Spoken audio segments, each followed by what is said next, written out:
भोजपुरी के टॉप 5 ऐसे गाने जो यूट्यूब पे सबसे ज्यादा बार देखा गया है।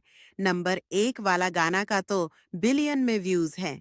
नंबर 5, रातें दिया बुता के।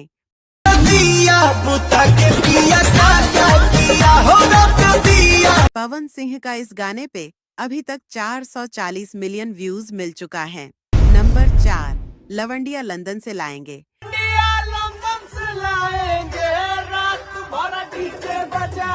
रितेश पांडे का इस गाने पर अभी तक 654 मिलियन व्यूज मिल चुका है।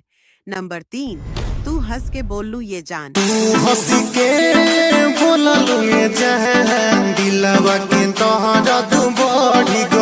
अवनीश बाबू के इस गाने पे 692 मिलियन व्यूज मिल चुका है।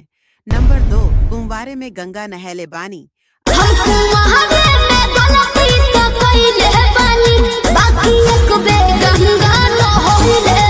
अंकुश राजा के इस गाने पे अभी तक 7,56,000 मिलियन व्यूज मिल चुका है। नंबर 3, हेलो कौन। हम बोल रहे हैं। रितेश पांडे का इस गाने पे 1 बिलियन से भी ज्यादा व्यूज मिल चुका है। वैसे भोजपुरी का कौन सा गाना आपका फेवरेट है? कमेंट जरूर करें।